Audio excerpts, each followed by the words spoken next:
పరిశుద్ధుడైన మా దేవా, మీకు వందనాలు స్తోత్రాలు చెల్లిస్తూ ఉన్నాను ప్రభా. మీ యొక్క ఉన్నతమైన కృప చేత మరొక పర్యాయము రాత్రికాల సమయంలో ప్రత్యేకమైన ఈ సందర్భంలో పరిశుద్ధమైన మీ మాటలు వినుటకు మాకు ఇచ్చిన మరొక అవకాశాన్ని బట్టి మీకు స్తోత్రాలు చెల్లిస్తూ ఉన్నాం. ప్రత్యేకంగా ప్రభా, మరి కుటుంబాల పట్ల మీరు కలిగి ఉన్నటువంటి గొప్ప ఉద్దేశాలను బట్టి మీకు స్తోత్రాలు చెల్లిస్తూ ఉన్నాం ప్రభా. ఆయన మీ వాక్యంలో నుండి మా కుటుంబ జీవితాలను మేము చక్కగా కట్టుకొని ఆదర్శ కుటుంబాలుగా, మీకు మహిమ తెచ్చే కుటుంబాలుగా, కుటుంబాల్లో మీరు ఇచ్చేటువంటి సంతోషాన్ని, సమాధానాన్ని, ప్రేమను, దీవెనను, విడుదలను అనుభవించే వారముగా ఉండటకు మీరే సహాయం చేయండి. మేము వినబోచున్న ఈ వర్తమానము మా కుటుంబ జీవితంలో ఒక నూతన అధ్యాయాన్ని తెరిచినట్లుగా, నూతన ఉజ్జీవాన్ని తీసుకుని వచ్చినట్లుగా ప్రభా మీరే కృప చూపించి సహాయం చేయమని మా రక్షకుడైన యేసుక్రీస్తు నామంలో ప్రార్థన చేస్తున్నాము తండ్రి, ఆమేన్.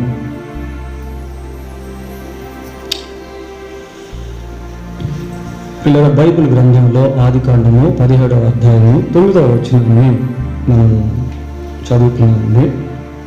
ఈ 9వ వచనంలో మరి దేవుడు అబ్రహాముతో మాట్లాడుతున్నట్టుగా మనం చూస్తా ఉన్నాం. ఏమని చెప్తున్నాడు అంటే, నీవు మాత్రమే గాక నీ సంతతి వారి తరములలో నీ సంతతియు నా నిబంధనను గైకొనవలెను. మరి దేవుడు అబ్రహాముతో అలాగా మాట్లాడుటలో ఉద్దేశం, కారణం ఏంటి అని అంటే, అబ్రహాము దేవునితో అలాంటి గొప్ప సహవాసాన్ని కలిగి ఉన్నాడు. కనిపించని దేవుడు కనిపించే మనిషితో మాట్లాడుట అనేది లోకానికి వింతగా ఉంటుంది ప్రియులారా. అది లోకానికి అర్థం కాదు. దేవుడేంది, మాట్లాడేదేంది అని అనుకుంటా ఉంటారు. అయితే ఇక్కడ మరి దేవుని యొక్క స్వరాన్ని అబ్రహాము వినేటువంటి వాడిగా ఉన్నాడు. Why? Because Abraham has a fellowship with God. Abraham has a friendship with God. Abraham has worship in God. ఎందుకు అంటే ప్రియులారా, మరి అబ్రహాము దేవునితో మంచి సహవాసాన్ని కలిగి ఉండేవాడు. మంచి సహవాసాన్ని కలిగి ఉండేవాడు. అబ్రహాము దేవునితో మంచి స్నేహాన్ని కూడా కలిగి ఉండేవాడు. ఎక్కడికి వెళ్ళినా అబ్రహాము తన జీవితంలో దేవుణ్ణి మర్చిపోలేదు ప్రియులారా.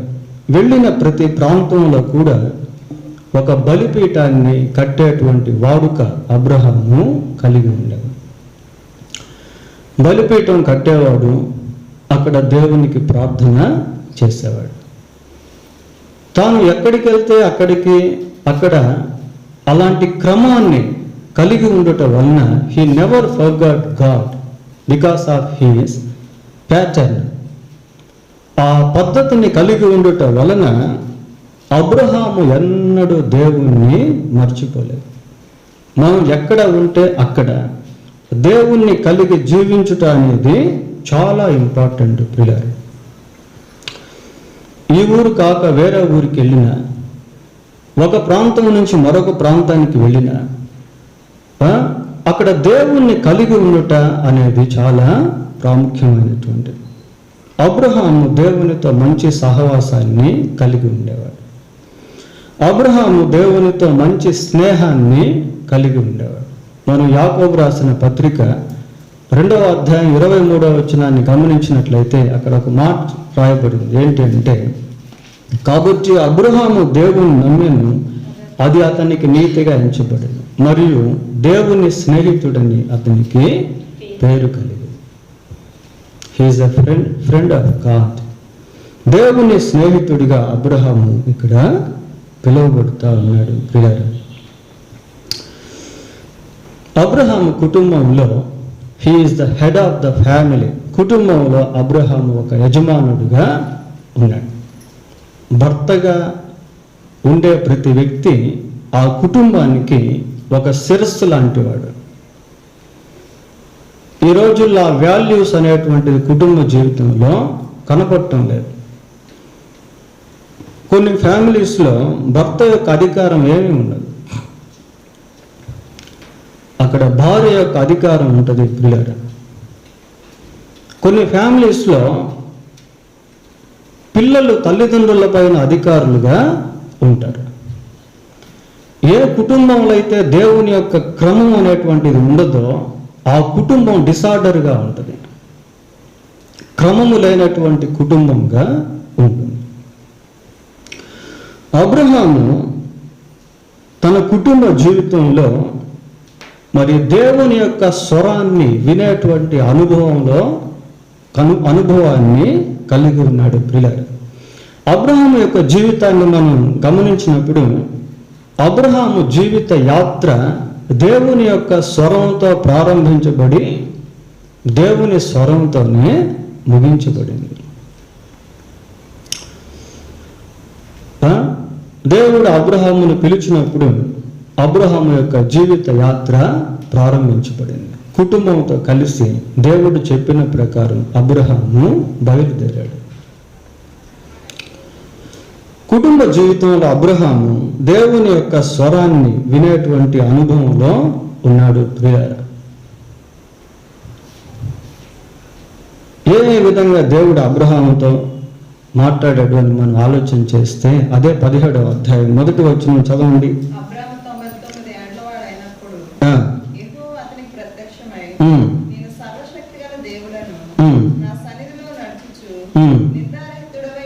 చదవం. God has revealed to Abraham what he is. దేవుడు ఏమై ఉన్నాడో అన్నటువంటి విషయాన్ని అబ్రహాముకు బయలుపరిచాడు. ఏమంటున్నాడు? నేను సర్వశక్తి గల దేవుడను, నా సన్నిధిలో నడుచుచు నిందారహితుడవై ఉండు. Blameless life.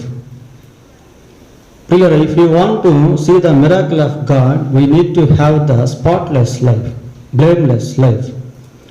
దేవుని యొక్క కార్యాలు మన జీవితంలో అనుభవించాలి అని అంటే ఆ బ్లేమ్లెస్ లైఫ్ అనేటువంటిది మనకు చాలా అవసరం. బ్లేమ్లెస్ అంటే నిందారహితుడిగా ఉండడం, నిందలు లేకుండా జీవించడం. ఎప్పుడు సహజంగా నిందలు అనేటువంటివి వస్తాయంటే మన వ్యక్తిగత జీవితంలో ఎక్కడైతే తప్పిపోతూ ఉంటామో, తప్పుటడుగులు వేస్తూ ఉంటామో, మాట వలన కానీ, ప్రవర్తన వలన కానీ, క్రియల వలన కానీ, ఆ యాటిట్యూడ్స్, కార్యకలాపాల వలన కానీ మనం దేవునికి విరోధంగా జీవిస్తూ ఉన్నప్పుడు ఆ బ్లేమ్లెస్ అనేటువంటిది మనకు ఉండదు. అనేక నిందలు అనేటువంటివి ఉంటాయి. పిల్లల వ్యక్తిగత జీవితంలో ఈ సాక్ష్యం అనేది చాలా ఇంపార్టెంట్.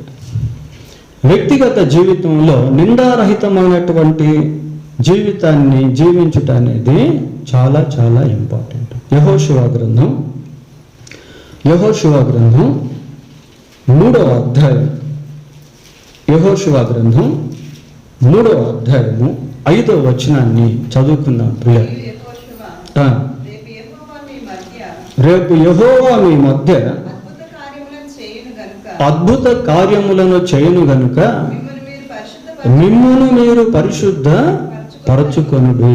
ఇది చాలా అవసరం ప్రియులారా.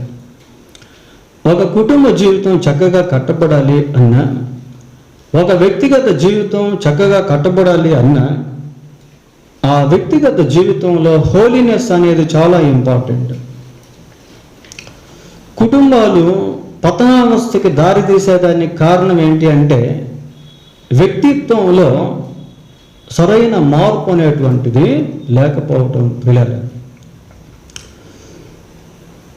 దేవుని అద్భుత కార్యాలు చూడాలి అంటే ఎలా ఉండాలట? పరిశుద్ధులుగా ఉండాలి. To see God's acts we need to have the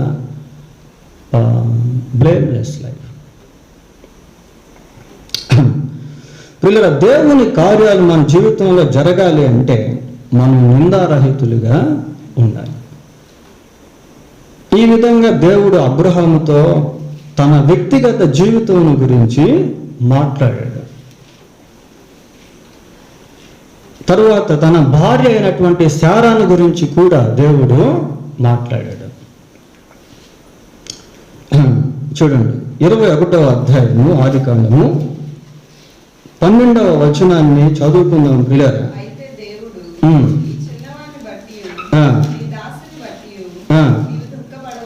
నీవు దుఃఖపడవద్దు. ప్రియులారా, ఆ సమయంలో అబ్రహాం ఎలా ఉన్నాడు అంటే చాలా దుఃఖంలో ఉన్నాడు. 11వ వచనాన్ని మనం గమనిస్తే అక్కడేమనుంది, అతని కుమారుని బట్టి ఆ మాట మిక్కిలి దుఃఖమును కలుగు చేసెను. వెరీ గ్రీవియస్, చాలా దుఃఖంలో ఉన్నాడు అబ్రహాము. ప్రియులారా, అప్పుడు దేవుడు అబ్రహాముతో మాట్లాడాడు. చదవండి. నీవు దుఃఖపడవద్దు, శారా నీతో చెప్పు ప్రతి విషయములో ఆమె మాట వినుము. ఎవరు చెప్తున్నారు ఇది? దేవుడే అబ్రహాముతో తన భార్య అయినటువంటి శారాను గురించి చెప్తా ఉన్నాడు. God comforted Abraham when he was distressing. ప్రియులారా, అబ్రహాము చాలా దుఃఖంలో మునిగిపోయినటువంటి సమయంలో దేవుడు అబ్రహాముతో ఆదరించేటువంటి మాట మాట్లాడాడు. దుఃఖపడవద్దు అని. కుటుంబాల్లో ఉన్నటువంటి సమస్యలను బట్టి దుఃఖము, కష్టము, శ్రమ అనేటువంటివి వస్తూ ఉంటాయి. అక్కడ దేవుని ఆదరణ అనేది చాలా అవసరం ప్రియులారా. తర్వాత ఇక్కడ గాడ్స్ గైడెన్స్ అనేటువంటిది మనం చూస్తా ఉన్నాం. ఈ గైడ్ లైన్స్ అనేటువంటిది లేకపోయినట్లయితే కుటుంబంలో నెమ్మది అనేటువంటిది ఉండదు. ఏమని చెప్తున్నాడు? నీవు ప్రతి విషయంలో నీ భార్య అయిన శారా చెప్పే మాట వినుము. God gives guidelines to Abraham the view of Sarah. Sarah విషయంలో దేవుడు అబ్రహాముకు ఆ నడిపింపునిస్తా ఉన్నాడు. ప్రియులారా, నడిపింపునిస్తా ఉన్నాడు. ఏమని చెప్తున్నాడంటే, నీ భార్య అయిన శారా మాట వినుము.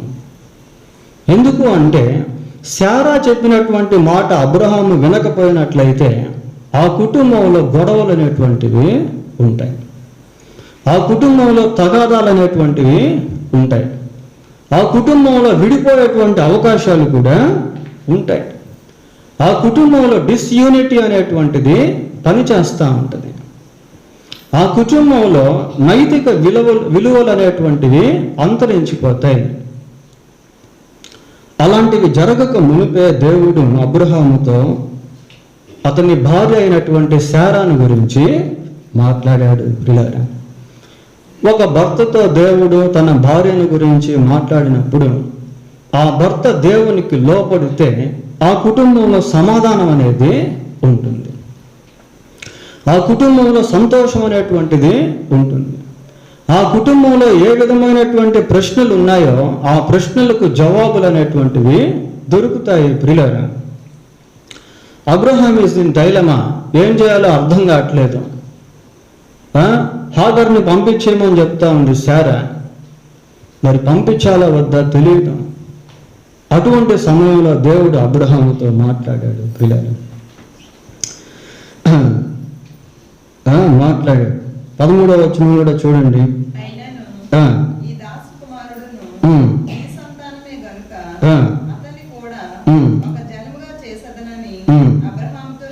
చాలు. God knows of problems, family problems, complicated problems.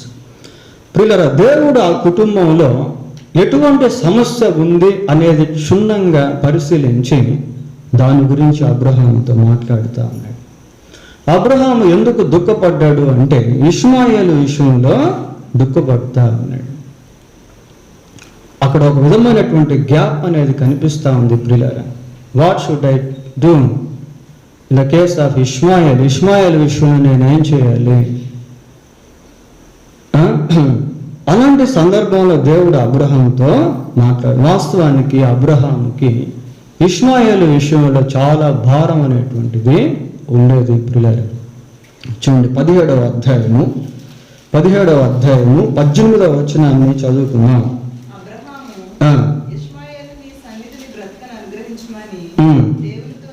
దేవునితో అంటున్నాడు, ఏమంటాడంటే ఇష్మాయేలు నీ సన్నిధిలో బ్రతుకు అనుగ్రహించు అన్నాడు. అంటే అర్థం ఏంటి అంటే అబ్రహాం హృదయంలో ఇష్మాయేలు కూర్చున్నటువంటి ఆలోచనలు ఉన్నాయి. 20వ వచనం చదవండి. ఇష్మాయేలును గూర్చి నేను విన్నాను, నువ్వేం నీవు చేసిన మనవిని, నేను అతన్ని ఆశీర్వదించి అతనికి సంతానాభివృద్ధి కలుగు చేసి, that is the plan of God for Ishmael. Ishmael విషయంలో దేవునికి ఉన్నటువంటి ప్రణాళిక అది ప్రియులారా. ఇప్పుడు అబ్రహాము హృదయంలో అదే భారం అనేటువంటిది కలిగి ఉన్నాడు. చూడండి, ఇక్కడ అబ్రహాము ఇంకా ఏమి చేయాల్సిన పనిలే. భార్య అయినటువంటి శారా మాట వింటే నెక్స్ట్ దేవుడే కార్యం చేసుకుని వెళ్తాడు. అబ్రహాము చేయలేనటువంటి కార్యాన్ని దేవుడు చేస్తాడు. ఇష్మాయేల్ని ఒక గొప్ప జనాంగముగా అబ్రహాము చేయలేడు. But God can do, but God can spread them. అయితే దేవుడే ఆ కార్యాన్ని చేస్తాడు పిల్లలు. God can fill the gap. దాన్ని దేవుడు పూర్తి చేస్తాడు, పూరిస్తాడు. సరే, అబ్రహాముతో దేవుడు వ్యక్తిగతంగా మాట్లాడాడు. తన భార్య అయినటువంటి శారా పట్ల ఎలాగ జీవించాలో అనేటువంటి దానిని గురించి కూడా దేవుడు అబ్రహాముతో మాట్లాడాడు ప్రియులారా. అదే సమయంలో మరి భార్య పట్ల భర్త ఎలాగుండాలో అన్న విషయాలు బైబిల్లో దేవుడు రాయించడం మాత్రమే కాకుండా కోఇన్సైడ్ భర్త పట్ల భార్య కూడా ఏ విధంగా ఉండాలి అనేటువంటి దానిని గురించి దేవుడు రాయించాడు. It is also most important in family life to listen the word of God, to build our families according to his word. దేవుని వాక్య ప్రకారము మన కుటుంబ జీవితాలను కట్టుకొనుటకు వీటిని గురించి తెలుసుకోవడం అనేది చాలా అవసరం ప్రియులారా. పేతురు రాసిన మొదటి పత్రిక స్త్రీలు కుటుంబంలో ఏ విధంగా ఉండాలి అన్న సత్యాలు అక్కడ చాలా స్పష్టంగా దేవుడు రాయించాడు ప్రియులారా. పేతురు రాసిన మొదటి పత్రిక మొదటి 2 వచనాలు చదువుకున్నాం. 3:1-2 మీ స్వపురుషులకు లోబడి. ఇది చాలా అవసరం ప్రియులారా. భార్యలుగా ఉన్నటువంటి వారు భర్తలకు లోబడుట అనేది చాలా అవసరం. ఇది దేవుని వాక్యం ఇచ్చేటువంటి సలహా. చూడండి ఎంత స్పష్టంగా ఉందో. స్త్రీలారా, మీరు మీ స్వపురుషులకు లోబడి ఉండండి. ఈ ఒబీడియన్స్ అనేది చాలా ఇంపార్టెంట్ ప్రియులారా. స్మిత్ విగ్గిల్స్వర్త్ అని చాలా గొప్ప దైవ సేవకుడు. ఆయన దైవ సేవకుడు కాకముందు, ఆయన మారు మనసు పొందక ముందు ఆయన భార్య మారు మనసు పొందింది. ఆమె ఒకసారి ప్రార్థనకి వెళ్ళి ఇంటికి వచ్చేసరికి బాగా లేట్ అయింది, రాత్రి అయిపోయింది. స్మిత్ విగ్గిల్స్వర్త్ ఏం చేశాడంటే ఆమెను బయటనే ఉంచి లోపల గడపెట్టాడు. రాత్రంతా బయటే ఉంది. తెల్లారిన తర్వాత ఆయన మళ్ళీ తలుపు తీశాడు. నేరుగా ఆమె ఇంట్లోకి వెళ్ళిపోయి వంట రూమ్లోకి వెళ్ళి మంచి పలహారాన్ని వండి తీసుకొచ్చి భర్తకు ముందు పెట్టింది. అదిరిపోయాడు. అలాగే నా భార్యని ఈ విధంగా హింసించినప్పటికీ, రాత్రంతా మంచులో కూర్చోబెట్టినప్పటికీ, ఇంట్లోకి రానీయకుండా వెలివేసినటువంటి స్థితిగా ఉంచినప్పటికీ ఈమె నన్ను ఇంతగా ప్రేమిస్తూ ఉందే అని తెలుసుకొని, ఆ ప్రేమను గురించి తెలుసుకొని, he became a believer of God by knowing his love of wife. ప్రియులారా, ఆయన భార్య యొక్క ప్రేమను గుర్తించి దేవుని నమ్ముకున్నాడు. స్త్రీలారా, మీరు మీ స్వపురుషులకు లోబడి ఉండండి. Whether they love or not other thing, but you should obey to your husband. That is most important. స్త్రీలారా, మీరు మీ స్వపురుషులకు లోబడి ఉండండి. చదువు. అందువలన వారిలో ఎవరైనా వాక్యమునకు అవిధేయులైతే, అంటే భర్తలు అవిధేయులుగా ఉన్నట్లయితే, భయముతో కూడిన మీ పవిత్ర ప్రవర్తనను చూచి వాక్యము లేకుండానే తమ భార్యల నడవడి వలన రాబట్టబడవచ్చును. పిల్లల, దేవుని వాక్యం చెప్తే అది ఖచ్చితంగా జరుగుతుంది, అంతే, దానికి తిరుగులేదు. ఆకాశం భూమి గతించినా గతిస్తాయి, కానీ వాక్యంలో ఏది కూడా గతించదు పిల్లల. కానీ చాలాసార్లు మనం దీన్ని అనుభవించలేము. కారణం ఏంటి అంటే మనం చేయాల్సినవి చేయము. If we do what we have to do, then God will do what he has to do. పిల్లల, మనం ఎప్పుడైతే చేయాల్సింది చేస్తామో పిమ్మట దేవుడు చేయాల్సింది కూడా చేస్తాడు. మీరు మీ స్వపురుషులకు లోబడి ఉండండి. కొన్నిసార్లు శ్రమలు వస్తాయి, కష్టాలు వస్తాయి, but God will give you the patience to beer the burdens. అయితే దేవుడు దాన్ని సహించేటువంటి దానికి శక్తిని ఇస్తాడు పిల్లలు. ఇంకా ఏమని చూస్తున్నాం అక్కడ? పవిత్ర ప్రవర్తన చూచి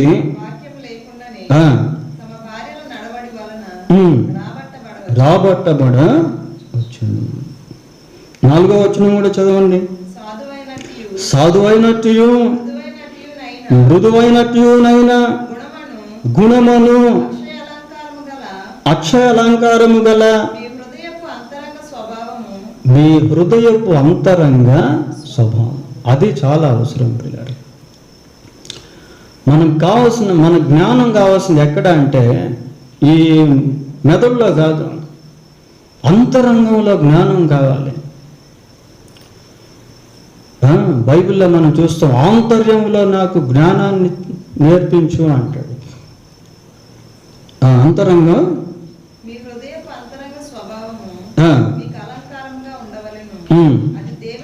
అది దేవుని దృష్టికి మిగుల విలువ.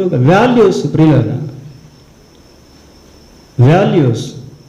భర్త అంటే భార్యకు విలువ ఉండాలి, అదే సమయంలో భార్య అంటే భర్తకు విలువ ఉండాలి. తల్లిదండ్రులు అంటే పిల్లలకు విలువ ఉండాలి. ఎందుకు పిల్లలు తల్లిదండ్రులను గౌరవించట్లే ఈ రోజుల్లో? They don't know about the values of their parents.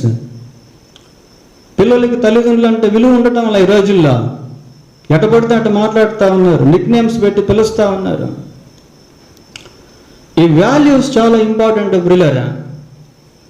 కుటుంబ జీవితంలో ఎవరికి ఇవ్వాల్సిన విలువ వారికి ఇవ్వకపోయినట్లయితే ఆ కుటుంబాలు అడ్డుదిడ్డంగా ఉంటా ఉంటాయి, డిసార్డర్లో ఉంటా ఉంటాయి, విచ్చలవిడితనంలో వెళ్తూ ఉంటాయి. మిగుల విలువ కలది అని చెప్తూ కిందకు వచ్చిన 5వ వచనం చదవండి. అటువలనే పూర్వ సంగతులు చెప్తున్నాడు పేతురు. దేవుని ఆశ్రయించిన ఎవరట?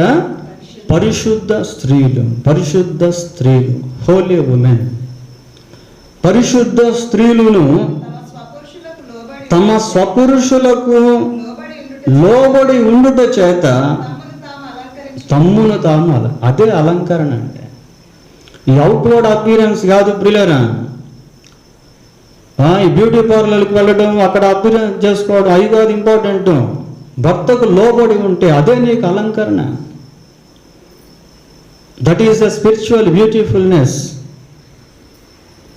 అదే నీకు ఆత్మ సంబంధమైనటువంటి అలంకరణ. ఆ పరిశుద్ధ స్త్రీలను గురించి మాట్లాడుతూ ఆ జాబితాలో శారాన్ని చేర్చాడు. అందుకని మనం ఎన్ని చెప్పుకుంటా ఉన్నాం. చదవండి 6వ వచనం.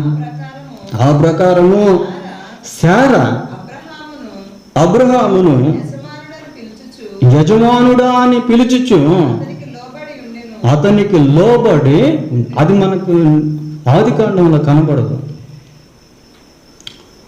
శారా ఒబీడియన్స్ అనేది ఆదికాండంలో మనకు కనబడదు ప్రియులారా, ఇక్కడ కనిపిస్తా. శారా అబ్రహామును యజమానుడని పిలుచుచును అతనికి లోబడి ఉండను అని చెప్పి, మీరును యోగ్యముగా నడుచుకొనుడి, ఏ భయమునకును బెదరక ఉన్న ఎడల ఆమెకు పిల్లలు. The life that Sarah lived is a good example to followers. ఆమెను వెంబడించేటువంటి వారికి శారా యొక్క జీవితం ఒక మంచి ఆదర్శం. ప్రియులారా, చనిపోయిన తర్వాత కూడా ఆమె జీవితాన్ని గురించి పర్టికులర్గా ఇక్కడ రాయించారు. ఎందుకంటే ఆ విధంగా జీవించింది ఆమె. మన అబ్రహామునే హైలైట్ చేయడం కాదు, శారా కూడా చాలా ఉన్నత స్థితిలో ఉన్నట్టు మనం చూస్తాం. ఒక సందర్భంలో శారా గృహానికి దేవుడు తన దూతలతో కూడా వచ్చారు. వచ్చినప్పుడు సంభాషిస్తా ఉన్నారు. ఆ మాటలు ఈ మాటలు మాట్లాడుతూ మధ్యలో ఇవ్వబోయేటువంటి వాగ్దానం గురించి మాట్లాడితే శారా ఏం చేసిందంటే, ఇంత వృద్ధురాలు అయిపోయాను, నాకు ఇప్పుడు పిల్లలు పుడతారా అని డేరా వెనకాలండి నవ్వుతా ఉంది. పిల్లలు నవ్వుతా ఉంటే గాడ్ హ్యాస్ అబ్జర్వ్డ్ ఇట్, దేవుడు దాన్ని గమనించి అన్నాడు. 18వ అధ్యాయం ఆదికాండము 15వ వచనం ఒకసారి చూడండి. శారా భయపడి నేను నవ్వలేదని చెప్పగా ఆయన నీవు నవ్వితూ అని. నవ్వుతా ఉంటే ప్రభు అన్నాడు, శారా నవ్వలేలా అని అన్నాడు. నేను నవ్వలేదు అనింది. అప్పుడు దేవుడు అన్నాడు, నీవు నవ్వావు అన్నాడు. She kept silent. When God speaks to us our errors, పిల్లల దేవుడు మన పొరపాట్ల గురించి మాట్లాడినప్పుడు వాటిని సరిచేసుకోవడం అనేది చాలా important. We must confess our errors when God speaks to us. దేవుడు మనతో మాట్లాడుతున్నప్పుడు వాటిని సరిచేసుకోవాలి. శారా ఎక్కడ ఆర్గ్యూ చేయలేదు, ఎక్కడ ఆర్గ్యుమెంట్ వాదోపవాదము చేయలేదు. పిల్లల దేవుడు చెప్పిన దాన్ని అంగీకరించింది. కుటుంబ జీవితంలో ఇది చాలా ఇంపార్టెంట్. సరే, దేవుడు మరి అబ్రహాముకు తన వ్యక్తిగత జీవితం గురించి మాట్లాడాడు, తన భార్య అయినటువంటి శారాను గురించి కూడా మాట్లాడాడు, తాను ఇవ్వబోయే కుమారుడైన ఇస్సాకును గురించి కూడా మాట్లాడాడు. పిల్లల గురించి కూడా దేవుడు తల్లిదండ్రులతో మాట్లాడతాడు. తల్లిదండ్రులు పిల్లల విషయంలో దేవుని స్వరాన్ని వినేటువంటి వారిగా ఉన్నట్లయితే వాళ్ళని ఏ విధంగా పెంచుకోవాలనేది కూడా నేర్చుకుంటారు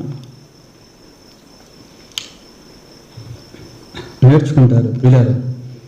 ఇస్సాకును గురించి దేవుడు అబ్రహాముతో మాట్లాడాడు.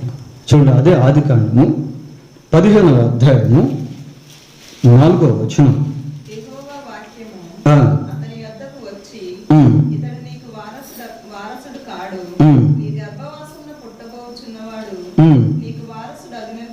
చాలు ప్రియర్, ఆ సందర్భం ఎలాంటిది అంటే, ఇక్కడ కూడా అబ్రహాము చాలా దుఃఖంలో ఉన్నాడు.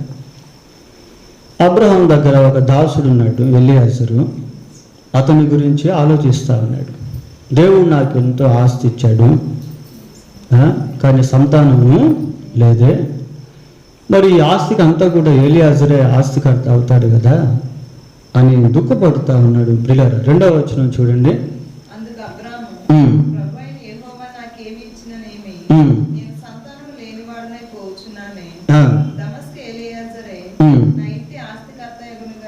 చాలు, ఇక్కడ అబ్రహాము ఎలియాజరు గురించి ఆలోచిస్తూ ఉంటే దేవుడు ఇస్సాకును గురించి మాట్లాడుతూ ఉన్నాడు. ప్రియులారా, పిల్లల విషయంలో మన తలంపులు వేరుగా ఉంటాయి, దేవుని తలంపులు వేరుగా ఉంటాయి. అవి సింక్ అవ్వాలి. ఇస్సాకును గురించి దేవుడు మాట్లాడుతూ ఉన్నాడు. ప్రియులారా, దేవుడు అబ్రహాము జీవితంలో చేయబోయేటువంటి ఆ గొప్ప కార్యములను గురించి మాట్లాడుతూ ఉన్నాడు. ఇక్కడ ఒక విషయం మనం నేర్చుకోవాలి. ఏంటి అంటే, ఏ భార్య భర్త దైవిక సంబంధమైనటువంటి వారుగా ఉంటారో వారి పిల్లల విషయంలో దేవుడు ఒక ప్రత్యేకమైన ప్రణాళికను కలిగి ఉంటాడు. ఈ విషయం మన హృదయంలో నాటాలి. ఏ భార్య భర్త దైవిక సంబంధమైనటువంటి వారిగా ఉంటారు, వారి పిల్లల విషయంలో దేవుడు ఒక ప్రత్యేకమైన ప్రణాళికను కలిగి ఉంటాడు ప్రియులారా. దాని గురించి ఇక్కడ మరి అబ్రహాముతో దేవుడు మాట్లాడుతూ ఉన్నాడు. చూడండి, మన మూల వాక్యం 17వ అధ్యాయం 9వ వచనం.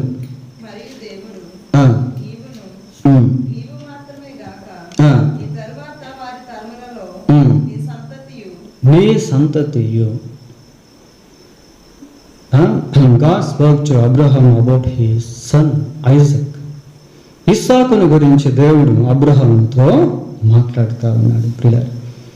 ఇక్కడ ఇంకొక విషయం మనం గుర్తుపెట్టుకోవాలి. ఏంటి అంటే, దేవుని కార్యాలు పిల్లల జీవితంలో జరగాలి అని అంటే తల్లిదండ్రులు తప్పనిసరిగా కోఆపరేట్ చేయాలి.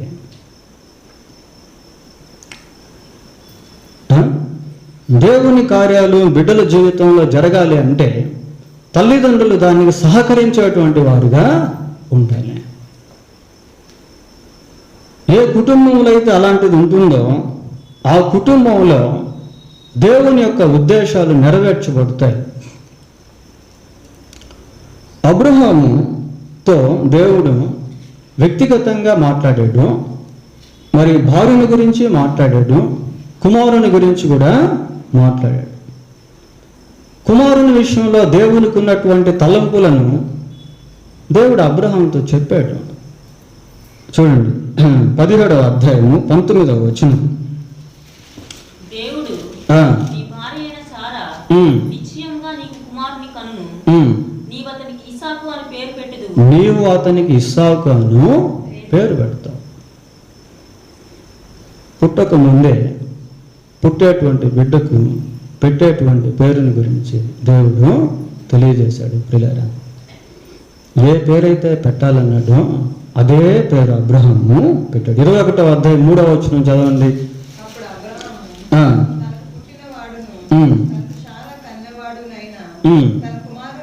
తన కుమారునికి ఇస్సాకు అను పేరు పెట్టాడు.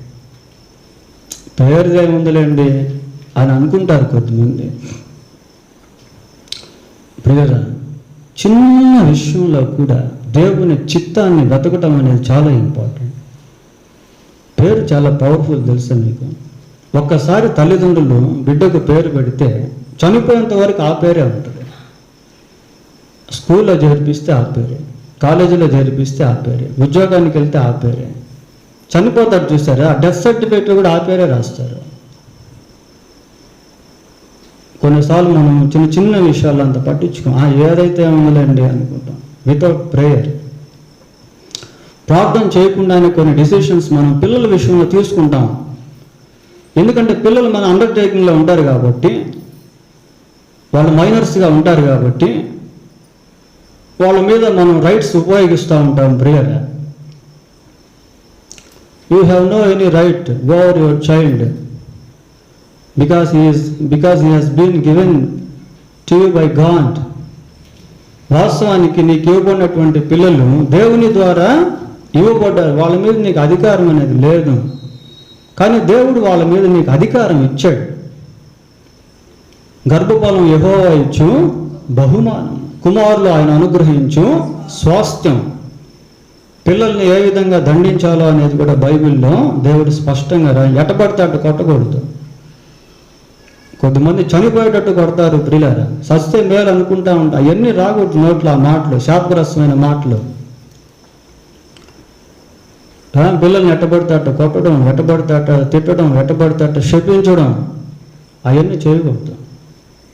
ఎందుకంటే వాళ్ళు దేవుడు ఇచ్చినటువంటి బహుమానం. ఇక్కడ అబ్రహాముతో ప్రభువు మాట్లాడుతూ కుమారునికి ఇస్సాకు అని పేరు పెట్టమంటే అదే పేరు పెట్టాడు ప్రియులారా. నేను నాది అనుకునేది ఎక్కడ చేయలేదు అబ్రహాము. నా ఇష్టం, నా కొడుకు, నా కూతురు అని అనుకోలేదు. తర్వాత చూడండి, ఇంకొక విషయం చూస్తాం సున్నతిని గురించి. 21వ అధ్యాయం ఆదికాండము 4వ వచనం.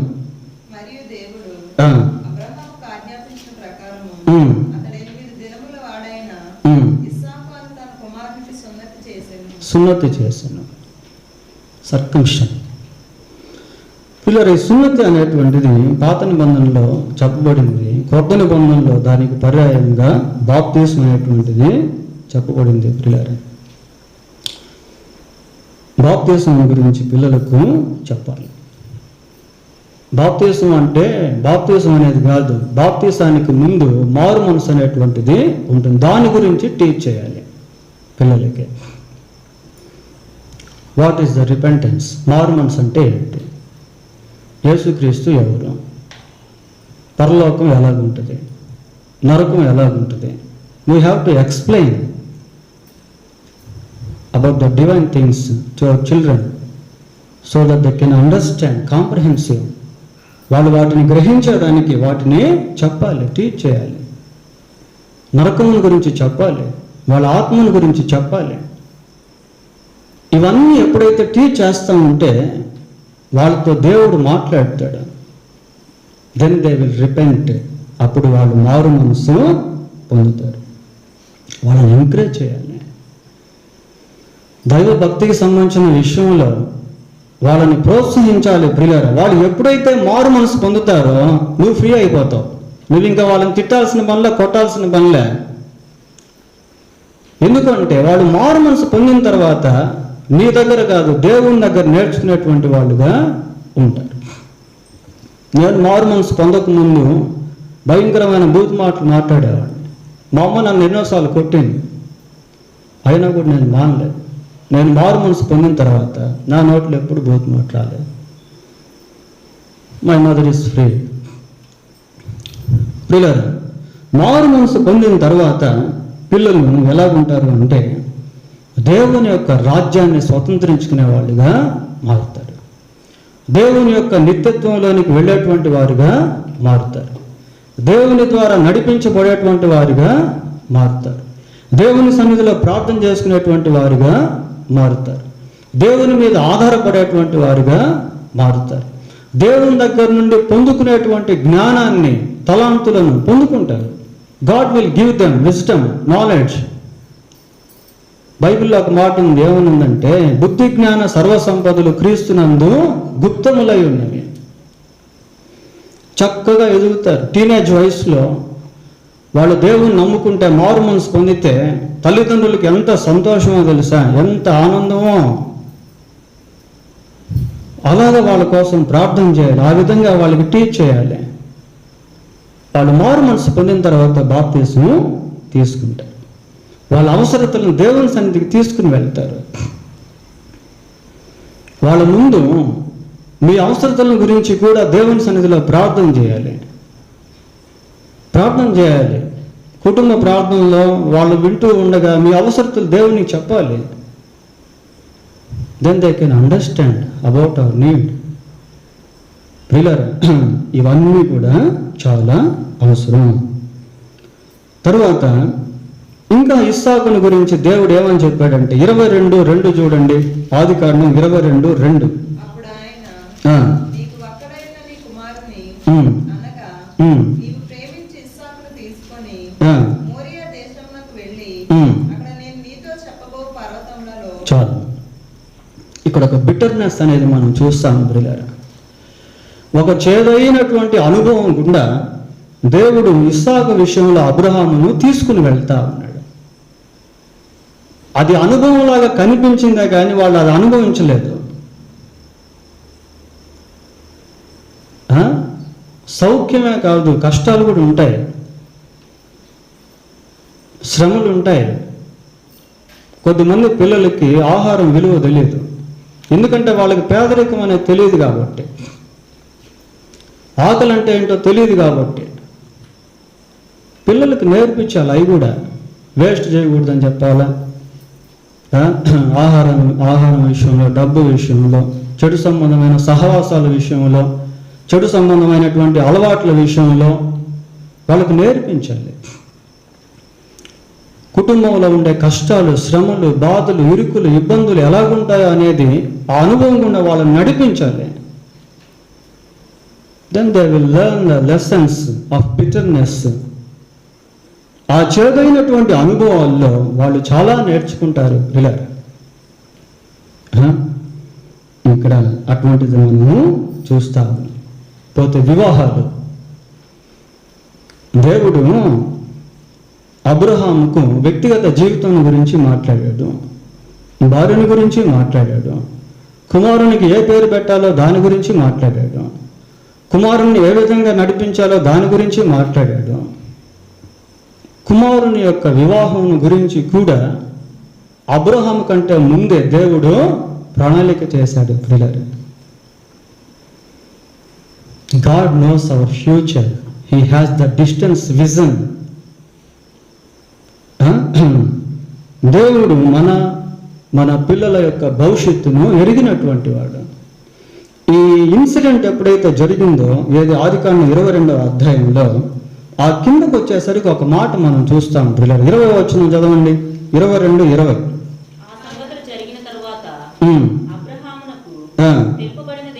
చాలా ఆ సంగతులు జరిగిన తర్వాత ప్రియులారా, ఇక్కడ చాలా పర్టికులర్గా ఒక మాట మనం చూస్తాము. ఏంటి అంటే, ఆ సంగతులు జరిగిన తరువాత అబ్రహామునకు తెలుపబడినది ఏమనగా, అబ్రహాముకు ఒక విషయం తెలియపరచబడింది.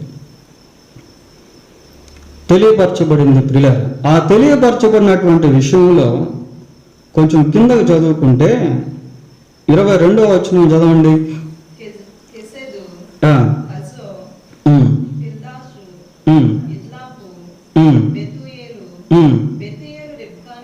బెతూయేలు రిబ్కాను ఒక వంశావళిని గురించి అక్కడ చెప్పబడింది. ప్రియులారా, ఆ బెతూయేలు రిబ్కాను కనెను అనేది ఒక ప్రత్యేకంగా అక్కడ రాయబడ్డం మనము చూస్తాం.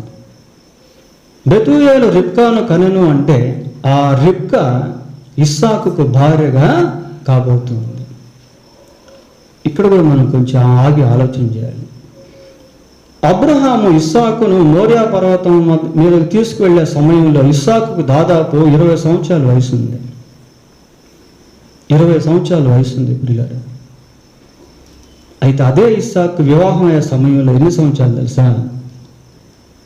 40 years. 40 years అండి.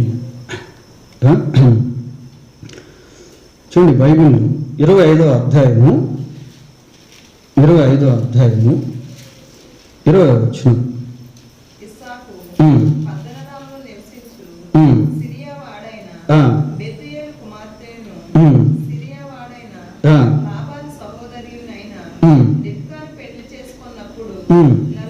నలభై సంవత్సరం 20 years ప్రియారు.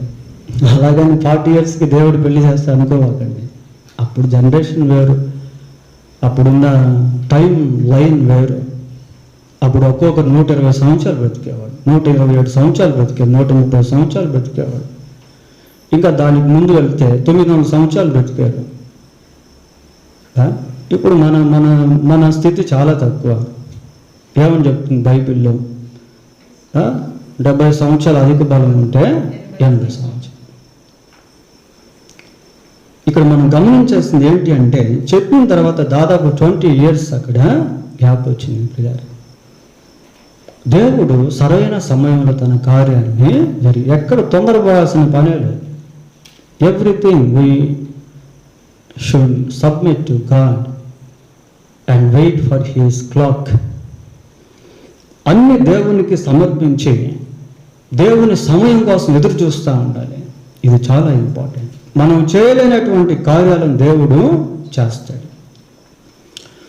ఇస్సాకులో నుంచి ఒక వృక్షం బయటకు వచ్చినట్టుగా మనం చూస్తాం ప్రియారు.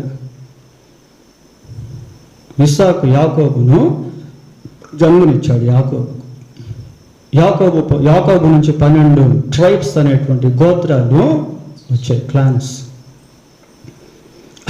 ఒక వృక్షం మనం చూస్తాం ప్రియారు. So God has a future plan about our children. పిల్లల విషయంలో దేవుడు ప్రత్యేకమైనటువంటి ప్రణాళికలను కలిగి ఉన్నాడు ప్రియులారా. కాబట్టి ఇవన్నీ మనం గుర్తుపెట్టుకొని దేవుని వాక్యాన్ని జ్ఞాపకం చేసుకుంటూ, భార్య పట్ల భర్త ఎలాగ ఉండాలో, భర్త పట్ల భార్య ఎలాగ ఉండాలో, తల్లిదండ్రులు అయినటువంటి వారు పిల్లల పట్ల ఎలాగ ఉండాలో, పిల్లలు అయినటువంటి వారు తల్లిదండ్రుల పట్ల ఎలాగ ఉండాలో, ఈ విషయాలన్నీ కూడా మనకు ఎంతో ఉపయోగపడతాయి ప్రియులారా. దేవుడు తన వాక్యాన్ని దీవించును గాక. ప్రార్థన చేసుకుందాం. ప్రార్థన. ప్రార్థన చేసుకున్నామండి. కృపాసత్య సంపూర్ణుడు అయిన తండ్రి, పరిశుద్ధుడు అయిన మా ప్రభువా, మీకు వందనాలు స్తోత్రాలు చెల్లిస్తూ ఉన్నాం. ప్రభా, మీరు మాకు ఇచ్చినటువంటి కుటుంబ జీవితాలలో ఉన్నటువంటి విలువలను మేము గుర్తించి వాటిని జాగ్రత్తగా నిర్వహించుకున్నటకు సహాయం చేయండి. ప్రభా, మీరు సమస్త మానవ పాప క్షమాపణ కొరకు సిలువలో మీ అమూల్యమైన రక్తాన్ని చిందించి ఆ రక్తము ద్వారా మానవుని యొక్క పాపానికి క్షమాపణ మీరు కలుగు చేశారు. ప్రభా, ఎవరైతే మీ యందు విశ్వాసం ఉంచుతారో వారందరూ కూడా పాప క్షమాపణను పొంది ఆయన నిత్య నరకమును తప్పించుకొని మీ యొక్క నిత్యరాజ్యంలోనికి చేరుకుంటారు. మా కుటుంబాల్లో కూడా ఈ గ్రహింపును పిల్లల నుండి పెద్దల వరకు కలిగి మీ నిత్యరాజ్యానికి వారసులగునట్లుగా సహాయం చేయండి. భూమి మీద మేము జీవించే ఈ కొద్దిపాటి జీవితంలో మీ చిత్తానుసారంగా మా కుటుంబాలను ముందుకు నడిపించుకుంటూ కుటుంబంలో ఎవరెవరికి ఎటువంటి జ్ఞానము అవసరమో దాన్ని మీరు దయచేసి మా కుటుంబాలు ఆదర్శ కుటుంబాలుగా మీకు మహిమ తెచ్చే కుటుంబాలుగా ఉండినట్లు సహాయము చేయమని మా రక్షకుడైన యేసుక్రీస్తు ఉన్నతమైన నామంలో ప్రార్థన చేస్తున్నాము తండ్రి. ఆమేన్.